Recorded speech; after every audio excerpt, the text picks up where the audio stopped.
All right. Hello. I'm here with the founder of Printavo, Bruce Ackerman. Bruce, how are you doing? Awesome. Yeah, thanks so much for having me, Cole. It's Yeah. actually great to catch up too, as I haven't chatted with you in a little bit. Yeah, it's fun. Doing video meetings is all we can do to socialize now. Yeah, which How? I can't do the I feel like though over three, four people on the Zoom chat, it just because you can't have side conversations. So it's whatever is Yeah. being talked about is the topic for everybody. Yeah, and it's hard to not have people talk over each other. Are constantly Exactly. like muting and unmuting. What I missed was being in person for Print Hustlers. How was it doing it online? It was interesting. It was definitely different. I think the opportunity though was that so many people, there was 750 people registered. I think that wouldn't happen if it was in person. I mean, just even finding a venue that can hold that many people and do all that and like managing all that's a huge endeavor. It's already so much for the 200 that we let, and then the event just sells out every year.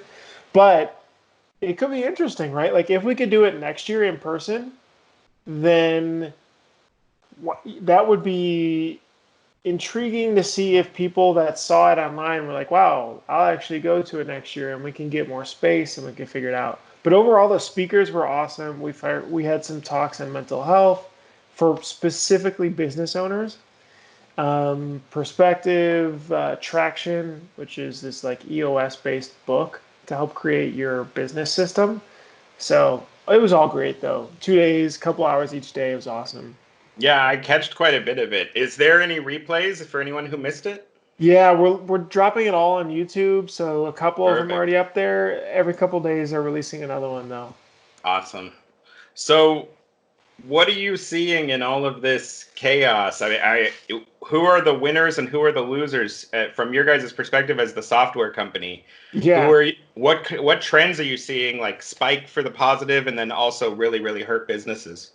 yeah, it's a really good question. We saw like a crazy dip for a couple weeks that was very similar to December, like Christmas to New Year's time when everything is just fairly shut down. So that was about 60 to 70% down of order volume. So people entering in orders into Printavo, which is normally around 35, 40, 50,000 orders every week, Hmm. dropped down to like 10-ish or so, right? So pretty Wow. significant drop. And then of course, like the payments also dropped around that too.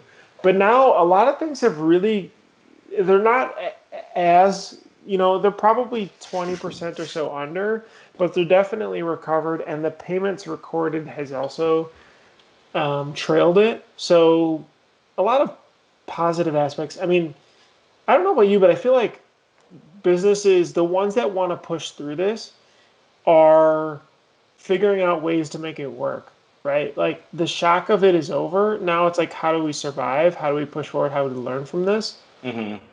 How do we maybe diversify from all schools or sports or, and be able to keep moving forward? Like, I mean, for you as a business, right? Like, you must have had a lot of live events or things that just got completely decimated that you had to pivot, right? Yeah, absolutely. The live events, like we were probably doing more than 40% of all of our revenue on like conferences, conventions, different like shows in Los Angeles. So it hit us pretty hard up front to lose all of the live events. But e-commerce for us has been how we've kind of bounced back and made up some of that lost ground. Did you run out or did you use up all of the PPP money and all that stuff? So PPP round one, we used according to the rules so that it would be forgiven. But we honestly probably didn't have to have it. Mhm. But since we qualified, we took it. And then other than that, like I don't know if we'll potentially see PPP round two. I heard that you have to be more than 50% down for that, so Yeah, we which we makes wouldn't sense. we wouldn't even qualify for a second round. I mean, it was good that it was there and it made us more confident, but we probably would have survived regardless. Yeah, it's been interesting.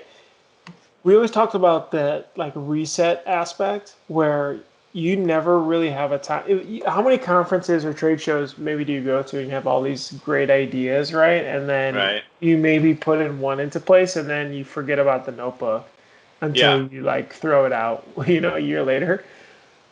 I mean, this was the one of the few times ever that you could have just really created a clean slate, people wise, process wise. Like everybody's got, there's somebody that's like, oh wow, I'm sure in your shop it's like, damn, I don't want that person, but I need them. We have to get this order out, right? Right. And to be able to bring on the right people and then also set up, the flow that you wanted to.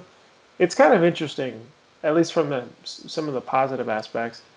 Yeah, I mean, we've become a you may not purchase from us in person company, which looking forward because my lease is up in like 14 months, it's Mhm. like will we be in LA anymore? Because if we're going to become a company that you don't come into the shop for any sales, which is what we currently are doing, if we extend that even once we're allowed to be open, why be in downtown LA? Why pay the high rent? So I feel like parts of the business like that might shift permanently. People really like working from home in a lot of cases, and so like all of our sales staff is outside of the building now. It's just printers printing.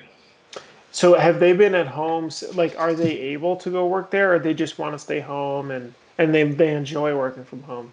We just decided that there's no practical reason why a person needs to be in our shop, other than maybe them not being confident in our quality. Hmm. So we've gotten a little bit more like liberal with our sampling. So we'll like sample things or send out existing samples just to get people to understand that the quality's there. And then we're just handling all the sales on the phone and online. Because sending the salespeople in to sit in a room all day in downtown LA and then meet strangers just doesn't make sense anymore. Yeah, totally. Do you think like it's interesting because as a software company, we had been sort of part remote for a long Hmm. time. We had an office and people could go into it, and people probably did half the week and then half the week they worked from home. So to have that people aspect, it's just interesting to see now the flip side where everybody's been working from home almost exclusively at their apartments, which could be small, there could be kids or this or that, where Hmm. some are like, I would kind of like to be in a space, outside that to create a different environment every couple days or something again. Obviously, everybody's situation is different with who they live with and who they have to take care of and all that other stuff. Yeah. But yeah, it's been interesting, especially like what you would even create or do or ship. I mean, do you think you're gonna renew it or not? I mean, I I wonder if we'll be in true Los Angeles when the lease is up. Because there's a lot of cities that are within 15 miles of LA where we could have rent that's 30% cheaper. Mm, And our quality won't change at all. Our existing customers shouldn't have any issue with it because like 90% of us have us ship orders anyway. They don't pick up in person. sure. So uh, I feel like the city itself is less attractive to me now than it ever was, just because I don't see the advantage of the city because like they're like walking traffic or being visible doesn't really matter right now as a retail location. I'd rather spend extra money on marketing online and pay less in rent, even if I spend the same amount total a month. Another 3 grand in online marketing would be amazing. Sure, that's huge. I mean, you must.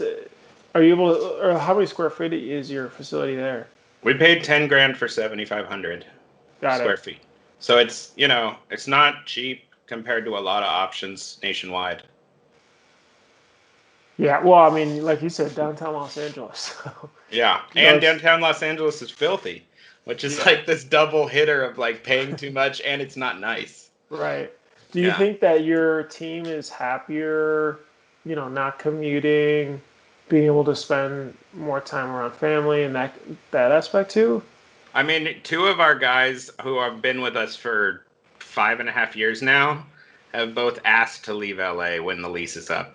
Really? They want to move. They want out. They don't like the trend that LA's going in. Kind of like it's it's getting worse in a lot of ways, and so they're interested in leaving like downtown LA and moving to one of the suburban areas that has a warehouse district. Got it. Interesting. Do you think that that you'll continue the flexible working from home policy too? I mean, I know I personally will. I mean, I'm doing great with like my own office, and like if I am not on a phone call, I can go and be distracted for a little bit, and it's not really that difficult. Um, the hardest thing is having a kid and them just kind of learning when they cannot interrupt. Um, Sure. but we've kind of gotten used to that. I think it's one of those things where I would have been afraid to do it before because people would have thought it was like lazy. But now Yeah. we have this excuse for the next X amount of months to just do it like this no matter what.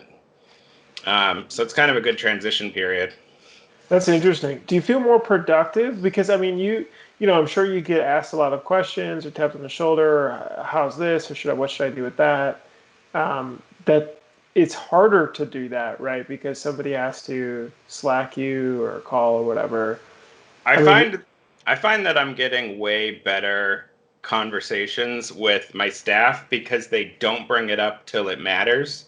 mm, Whereas there was this habit where like, and it's obviously not just happening to me, it's happening to everyone, where if someone's behind you, you don't use your brain, you just turn around and like start talking at them about your problem. yeah, it's But easy. It's but if easy. you have to go out and contact them, you're like, do I want to look stupid contacting them or can I figure this out on my own? Right. And so I've found like much higher level problems are coming to me than and a lot of little nothing stuff like, hey, we're out of film, for the printer. Like I never really need to know that. And so now I'm not even finding it out. Now they're just like, oh, I have to order it 2 days before we run out. And they're just kind of managing stuff like that themselves because getting us involved when we're not in the building seems silly. That's really cool, actually. Forces like the responsibility of everybody's role because of the extra friction that it takes to Yeah, get to you. right. And yeah, I mean, I like it. And we've actually been doing, as far as like relationships, even, I feel like everybody is on the same page about, hey, we're not laying anyone off. We're all going to be in this together for, whatever, a year maybe. And then we'll all still have jobs. Meanwhile, it's hard to get a job. So Right. that that kind of commitment and focus, I think, has actually made us more friendly as coworkers. Because it's like, oh wow, like I'm not laid off just because we're down. We're still fighting through it. So people are a little Hmm. bit more committed to their job actually right now. Mm, interesting. That's it's kind of fascinating. I think we've seen that too. Is everybody's really been rallying and working very hard to help our customer, like you guys as well, Mm, and just all shops because I think it's just everything that's going on, like that uncertainty. And, if you add someone like you that's a good leader on top of it, that's helping to push the mission, reassuring and saying, here's our path, like here's our exit to get out of the uncertainty and lead us forward. People have definitely like gone gung ho over that. And maybe it is like them seeing friends that have gotten laid off, or like, oh shit, mm. I don't want to be in that situation. But yeah, it's fascinating. It's fascinating to see the effects of companies because there's definitely some companies also that are almost just giving up. Like we see a lot of shops that are just, nah, forget it, I'm out. I'll do something else, which I understand it's to everybody's own. You can do whatever you want. Um, But this feels like such the biggest opportunity to get so smart, like you said, with the marketing aspect, with the people management aspect, with the process side, to do things so well that when things are back to normal, like to layer on, that aspect, it feels, I don't know, it feels exciting in that way. Yeah, I think that there's definitely going to be a certain chunk of the market that is just going to be up for grabs when we're back to normal because X amount of people will go out of business I think, no matter what in the screen printing industry. And that'll just get divvied up against the people who survived it. Which is why we're trying to not have any sort of huge debt load going through this. Like, we're as lean as we can be without laying people off, so that if there's opportunities, whether it's like getting an entire another company, or if it's just buying individual like equipment assets, I know that those opportunities will be there, like in the winter. So Yeah, 100%. speaking of pivoting, you were unbelievably well set up with merch. Can you just talk a little bit about like the timing and all of the success those fundraisers had in like March, April, May? Yeah. Well, we saw the virus coming through. No, we didn't. Yeah. It was So we nowhere were in near. China and we were Yeah. working on this. Yeah. We saw the bats, but no, but it was honestly, it was just lucky timing. I mean, I think that we as a company, because we don't have outside investors, it's not like a typical tech startup, right? Where it's like, somebody puts in a bunch of money and then, you're really listening to your investor probably more than you are a customer because they want a return at some point, right? Well, Hmm. for us, it's extreme focus on the shops and what drives value. And I think stores just have been a very important point. Like it just increases sales, period. Hmm. So we had been investing heavily, and that's a big change because our core is, keeping you organized and streamlined. And then this aspect is really its own business. I mean, there's people know companies that just do the store aspect, right? Hmm. Um, and so we wanted to be able to add it, but in a way that played really well with the core aspect. So that was Printavo's merch's goal, and um, that took. So it launched public in October of 2019. It probably took a full year to just get it to like get the infancy out Right. with two engineers just almost solely working on it that whole time.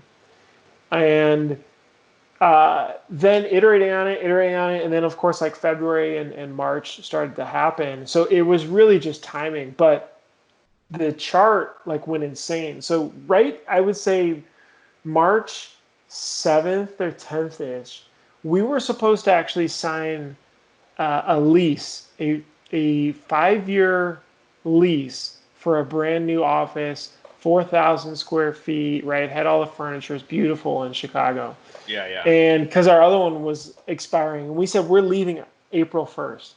We never got the lease. Like, well, then March 15th happened. They still didn't give us a lease, and so then everything obviously started to blow up. And I was like, whoa, whoa, whoa, hold on a second. Yeah. Like, let's May not not do want that that. lease. Yeah. So we got very fortunate to like not sign that. But the reason I bring that up is because that period, that month, was also the time where the engineering team really doubled down on saying, how the heck do we help add value? Like, do we help get shops connected to, medical manufacturers to decorate? Like, we were thinking about all the custom masks what we wanted. Do we help them, make masks, right? And sew stuff. I mean, obviously nobody has the sewing equipment, but I'm sure you could get it and like help sustain that because so many people. I mean, everything was frozen. You remember that? Like it was. Yeah. So, um, so the mass. It's a lot harder with the fulfillments and supply and obviously the big guys, the Samars and Ryanets and all of them were able to spin that up a lot quicker. And Bella, I saw jumped in very heavily. So, but ours was, well, shit. We have online stores. Let's get fundraisers going to help small businesses, right? And so they just like literally busted ass for 2 3 weeks and got out that fundraiser component, which is where things really went crazy. And there's about $8 million now that people have sold through Printavo merch Wow. over the last couple months, really heavily. So it was so nuts because everybody was right, was doing the here for good, right, and supporting local brewery and gym and restaurant and all that cool stuff. Yeah. Yeah. And so just having that was like, again, I think it's just staying so close to you guys, the shops, as far as how can we help add value because the normal sales, the trade shows are gone, nobody's buying stuff. Like where does it matter most for you? And I don't think you can lose by ever, like, that's what sales is really at the core. Like, I think we got so comfortable over time being like, like, okay, what shirts do you want or this? But it's like really you're just adding value to whatever they're trying to accomplish. Right. And that's how merch was pushed. So that was the long story of it. But it's been really cool to help. And it's just such a beginning of continuing to improve upon it, iterate on it, work on the product. And eventually, pretty soon here, we're going to have just a team specifically on that, team on Printavo's core product, and then be able to keep building these up. Yeah, I was wondering when it was going crazy, especially watching people like Rockford Art Deli who seemed to be killing it. I was like, I wonder if Bruce wishes that he took a percentage instead of a monthly payment. That I ran the numbers, and the difficult part is not everybody like blows up like that. Yeah, yeah. So, you know, I think we're in a very lucky like bubble of like we're very aware of tech, we're very aware of e-commerce, merchandising, and all that stuff, and trying to always be on the cutting edge of it. I would say that a lot of shops though never even got into online stores, right? Hmm. So imagine you never ran an online store before, and then March happened, and Right. then you're like, it's like an online store. What is that? How do I sell it? How do like? There's, I mean, for running fulfillment, there's a lot that you learn over time just from making mistakes. Yeah, just the shipping's a nightmare. Exactly, Yeah. exactly. And picking and storing and when to print. And, it's a whole customer service side too, because the end customer is emailing you about when am I getting my stuff or I lost this, right? So um, it was hard, I think, for those guys to jump in. I did see a good amount, and we interviewed a fair amount that did learn and adjust quickly. But I think a fair amount of shops, though, it's just too much and it's overwhelming at once. You're losing all your sales, you're letting all these people go, you don't know what's going to happen in a month, and now you have to like learn how the whole thing works. Yeah. So I think, Especially without oh a yeah, go ahead. DTG machine, I saw that the screen printers who tried to do that were hurting because they were like, okay, so I have to screen print 6 shirts because this one person didn't do well in their online store, but I still have to fulfill it. And I was seeing people trying to do like on-demand screen printing almost when they were trying to fulfill random designs for their merch stores. Yeah. Yeah, it's I mean having the TTG or at least like heat transfers or something, right, to fulfill quicker or missing items, right? The mail, I mean USPS has been kind of a shit show too, so Hmm. people getting their stuff um, to fulfill again, or else yeah, you're setting up a press. Let alone just encouraging stores to not have multiple colored products, right? And just Yeah. do one color, simple stuff to get it out. But it feels like that a huge lesson learned is just as a business owner, you have to always, it's never, don't ever get comfortable with, you got to always be like, oh, what's that? What are they working on? Like, should we try, right? And be able to sift out those trends. Because you just don't know, right? It's not like people really predicted 08, 09 either. They Right. definitely didn't predict this. I feel like a lot So, of the shops that we know now are because of 0809. Like a lot of us, kind of in that group of people that know each other, a lot of us started like 2010 to like 2012. yes. And it was like in this dead zone of big, big shops, especially out in LA. We had shops with 20 autos just die because they already had problems because things had like been sent overseas. And so they were already hurting. Then it hit 2002, 2008, 2009-ish, and they just had to finally shut down. And these old, big monstrosity shops got replaced with like a guy with an auto or a guy with two manuals or one manual. All these little like small kind of young owned shops started popping up in like 2010 to 2012. I feel Hmm. like it was like kind of all of us, like Family Industries, Deluxe, Shirt Agency, like that's just LA, but we were all like almost the exact same time frame, all kind of capitalizing on the fact that the market had this hole in it. Because if you weren't going to go overseas, the print shops were becoming more and more limited locally. Yep, I couldn't agree more. I mean, that's the whole wildfire. and then the flowers start blooming like after, Mhm. where it's all decimated, and but that does provide opportunity for the people. I mean, you were talking about it, right? If you were only sports and high school sports and schools orders, not in a good spot right now. Right. But that will become a good opportunity. And if you're solely sticking to that or you're leaving that space, which maybe some are, that you can definitely squeeze back in there and be able to capture a significant market share in your area when things really hit bottom. And but you start to see that, maybe this school opens or that school or this team starts playing, right? Um, yeah, it's interesting. Yeah, it'll be. I mean, we've never done schools or whatever, so that didn't hit us. But depending on who doesn't survive, maybe this spring with kids returning, there could be a lot of opportunities. Yeah, I think it's been interesting. I've been hearing a lot of larger shops also talk about their average order size they feel has been going down too, Hmm. and the speed that they need things has been getting shot up, which has been this whole chat around digital versus actually screen printing. Um, and that'll be an interesting trend to watch too. I mean, do you have any thoughts on that aspect? You talked a little bit about your DTG, but obviously, like Yeah, there's that Rock Now, I think, the M&R's Digital Squeegee. These companies are investing a lot right now into that. yeah. I mean, I think DTG, in my opinion, it's a little overvalued or oversold Hmm. in practicality. Like when I just look at raw numbers, like how much is my labor costing, how much is the ink costing, and what am I getting out of it? Then I'm not super excited about it because they're still slow. Obviously, I don't have like a rock hybrid that can do crazy speed. Um, but right now, we're looking at like we're proud of ourselves if we do 35 shirts an hour DTG. And in a world of screen printing where every auto can do 500 an hour, it's just not our focus. But I understand that the demand for like on-demand e-commerce fulfillment is getting crazier and crazier, and people really love this like no risk, no inventory model. Um, so I don't know, like DTG has been a part of our business for 4 years, and I know I'll probably buy more and more DTG machines long term, but I still kind of like screen printing, and I like getting a volume order.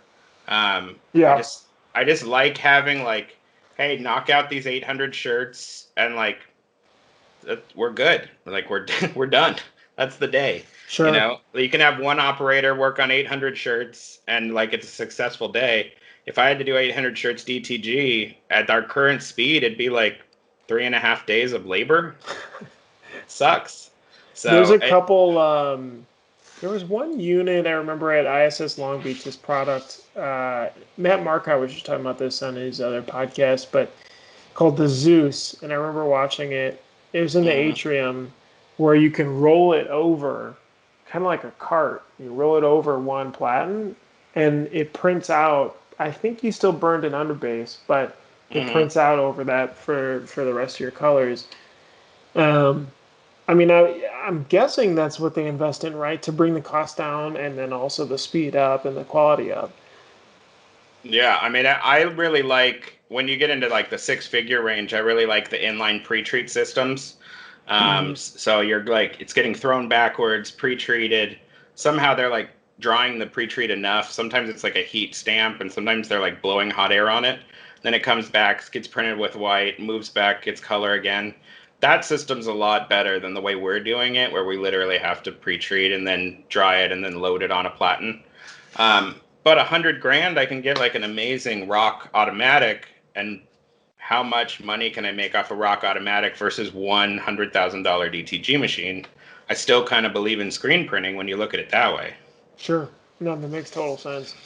Yeah, it'll be interesting. It'll be interesting to watch over the next 5 years or so as Yeah, it's not going away. yeah. Yeah, as the technology gets better, it'll be more and more interesting and lucrative. And if I was a small shop, I think I'd rather be a small shop that's a very small amount of space that's just air conditioned and has good humidity control and is one or two DTGs and then have a contract relationship with a big shop that owns autos, because your overhead can be really low. You can be a point of sales. Like you could make $1 million in 1,000 square feet if you're good at just knocking out those sales, and then middleman the big work and knock out the little stuff on your 1 or 2 DTG machines in like 1,000 square feet in a good location. So is that what you're saying you're doing after your lease is up? No, I already own the autos. That's my if I was brand new business plan. So Gotcha. for everybody out there buying a manual, don't buy a manual. Buy a DTG. Yeah, I think that's what I would do if I was brand new now. When I started it, screen printing really made a lot more sense mathematically, but DTG's catching up on price point. Would you, if you had went back, would you just have skipped to try to go straight automatic and skip the whole manual? Or would you still recommend the DTG first? I was kind of weird. So I did an entire year of middlemanning to automatic That's smart. shops. Yeah. Yeah, so I had a customer base before I had a lease. I had a year of working from home and I was a website only.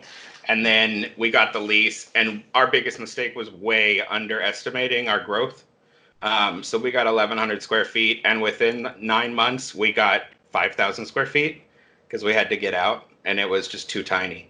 So why did you explode when you got the physical space and the equipment? I think we already had a little bit of, so because of our timing in like 2012, having any website was considered a good website. I don't like the websites I see now that brand new print shops with no customers put out are amazing compared to what we were dealing with back then. And 8 years ago, the websites were horrific, and they were from shops that had been open for 20 years. And like some guy made it in 2003 and never updated it, and it was garbage. And so we came out with an okay website, and our Google local listing just started like popping up and up. So if you look up Los Angeles screen printers, like nowadays we're top 2, 3, but even back then we would still hit like bottom of the first page. But we were 2 people just in this little 1,000 square foot place, and it was just because we did an okay job on a website. You and your wife? And so we just didn't understand that like our online image was giving us way more credibility than it probably deserved. And so it allowed us to just like go crazy with sales, because we went from year 1 middlemanning was like 50 grand. And then by the end of year 2, we were at like $400,000 in sales and had no idea how to keep up with the printing. Holy cow. Wait, were you middlemanning? Were you full-time middlemanning, or like brokering, or were you? Yeah, I got fired. I got fired. From what? I worked for this apparel brand that was in Venice. Okay. And they decided that like I didn't know enough about t-shirts and it wasn't worth paying me. And then I was like, I'll never have a boss again. I like had a tantrum. And so I got like kind of drunk, and then at midnight I bought shirtagency.com for 99 cents. And then like I never worked for anyone again. That's a crazy story. I kind of wonder, because there's a lot of different apparel brands I like following in Venice, but we won't blow them up though. You'll have to tell me after the interview. It's okay. They didn't do that well without me either, so it worked out well. Yeah. The funny story is the owner of that brand didn't comprehend that I owned Shirt Agency, and US Blanks recommended us as like their preferred print house. And so the owner like emailed and was like interested in having us do all their printing. And I was like, "Oh, hey, how you doing, Donna?" And she's like, "Nope." And then she went and found a different printer. Had your sales rep answer, huh? Yeah, she was like too upset that it was me. So yeah, it was fun. Not. Yeah, I'm not doing that. That's crazy though. So it was brokering. What do you feel like though made you want to get out of straight brokering and buy the physical space? Was it margin? Was it control of product? Or what do you think? At the time, the people who were printing for me were about to sell, and their quality was all over the place. Like they'd be showing off one week, and then they would not care at all the next week. And then there was also a lot of like just kind of, I wanted physical things. Like it didn't feel real to just be sitting at home trying to make sales. And maybe I was kind of wrong about that because nowadays I kind of wish I did just do that. But back then I kind of wanted like I wanted the giant green autos and I wanted like a building where you saw my sign on a street. Sure. Yeah, that's interesting. I mean I know how that feels because as a software company, we don't like we make software and there's a lot in the code and a ton of work goes into that, but there's Hmm. no physical thing to touch. Yeah. Um, so, but at some point I'll just get a little manual press in our future whatever office space. That's what I liked about live printing is I would go to different live printing events just because it was fun to fly. And it was fun to like spend 2 days around a manual press doing stupid 1 and 2 color jobs. Like that, the physical action's fun if you don't have to do it for 8 hours a day. That's very true. It's That's very also true. that's why I like teaching classes too. Like it is, I guess, an art. Screen printing is interesting and fun. You just can't treat it like an art if it's going to be like your business. But it is fun to mess around with colors and mess around with like mesh types, different specialty inks. When do you feel like the business actually turned into a business versus, a fun thing that you were just doing? I mean, I was pretty gung ho when I got fired and started it. Because I had worked in shops, so I knew the structure and I knew I knew the sales flow. I knew prices that would work and would be like competitive without being so cheap I made no money. And I think the fact that we middlemaned in the beginning really helped us not have to do something stupid like get $100,000 loan and have zero customers on day one. Hmm. It meant that there was some revenue when we moved into a building. Um, so yeah, middlemaning's great. Like if somebody had no equipment, I would encourage them to like, hey, go do 100,000 in revenue middlemaning, because if you can't do 100,000 in sales, why in the world do you need equipment? I find it very interesting how you went from 50 to 400 in that second year. Uh, Like, I mean, you said it was the website and just being on there. Maybe it was just timing of it all, but I mean, that's a significant jump. I think it was trust being built because we were also doing like social media posts. So it was like, I remember there was this maybe 2, 3 months in, we were like maybe making 2 or 3 grand for the entire month, right? It was like horrible revenue each month. And we got this call from Pando Daily, that's like a website Yeah. that does blogs and stuff. And they gave us 4 grand over the phone in like a 7 minute phone call. And I remember hanging up and being like, oh, this could be a real business. Like, this is how it works. And I think us getting a few of those clients who obviously would start returning just snowballed. And then you have Pando Daily recommending you to some tech company over here, and just the recommendation means they have no vetting process. They're just going to order their order too. Right. And like that snowball can happen really fast. And then by the time we were doing like 400,000 ish, it was a lot of it was like e-commerce and e-commerce fulfillment, because there were companies that were their Shopify's were taking off, because back then there was this massive trend in Facebook advertising where everyone was starting a t-shirt store, like even more than now. Back then there were people becoming millionaires with bad t-shirt designs, and some of that's actually died off. But back then we were getting people who were saying like, hey, can you do 900 units in a day? And we're like, if we buy an auto. And so we really quickly transitioned to trying to be able to accommodate those kind of phone calls. I remember that because there was a couple articles that, especially in the Wall Street Journal, where yeah, they would set up T-shirt designs based on whatever was happening. Yeah. Whatever common event or election or whatever's happening, they just sell it. Didn't matter what it was. Hmm. Post it. It cost them $5 of Facebook ads per order. They sold it for 20, 25, and then yeah, got it printed and shipped. Yeah, I mean, there's a guy who just did that really successfully through us. From like, he started his business like end of February. He had zero business ever.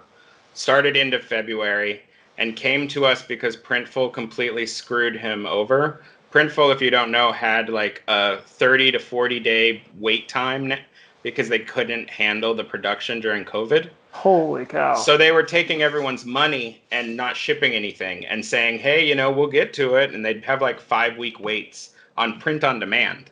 So he came to us saying, hey, I have, I think it was like 1,300 back orders and people are furious with me. Can you print them? And then we did like that first 1,300. And since then, his revenue's been kind of crazy. I mean, he's paying us like $15,000 a month. So he's making 3 or 4 times that, like maybe 40 grand a month. And this business didn't exist in February. Wow. And the opportunity. All he's doing is like Patriot tees. It's crazy. He just nailed the marketing end. Yeah, it's just like he just like posts dudes who were like ex-Marines in shirts that are about cops and soldiers and eagles and guns. I mean, that's all it is. And he's killing it. Wow. That's awesome. So yeah. So the what's the future, Bruce? What do you think people are going to be doing with like your software and in the industry in 2021? You think we'll see any massive changes? Yeah, Printavo wise, we're really working very hard on the core organizational and workflow aspect. So we're doing a ton of investment there to make scheduling easy. We're revamping automation completely. We're doing a huge improvements on the merch side, and then we're also, there's a couple things along the payments end, like maybe ACH that is coming. So that's going to be that would be very helpful. Yes, yeah, it's going to be awesome. It's really going to be helpful. And then I think industry-wise, though, I think it's just very similar to what we're chatting about. There's so much unknowns, so it's really just such an inward focus of how to drive value for the customer and just navigating through the uncertainty. I mean, at some point, again, people are going to want just as many t-shirts, if not more, when they can get together. I think it's really going to spring back when they feel comfortable, but it's not even, I think there's a health aspect, obviously, but there's also like a consumer sentiment, like how they feel about it aspect. And people are very squeamish about a lot of things. So, but when that does come back at some point and people feel comfortable, it's going to be crazy. And I think that's going to be a big opportunity for the shops that did withstand it, because you will have the capacity to handle the volume to then step in and just grab market share from the guys that didn't make it. Yeah. Or just understaffed or can't handle the quantities, right, or the volume. So yeah, it'll be exciting. Everything negative always has like a perspective of it that looks good. Yeah. I think that when we kind of get confident enough to try to grow again, there's going to be some amazing screen printers who will be very thrilled to come back to work at a shop. And I think that'll be really interesting. It's like not even the equipment, but the personnel that'll be available in the market will be amazing. 100%. Well, thanks so much for all your time. If you need a suggestion for Printavo, dark mode. I want dark mode. But yeah, thanks so much for coming. Yeah, And absolutely. talking with me.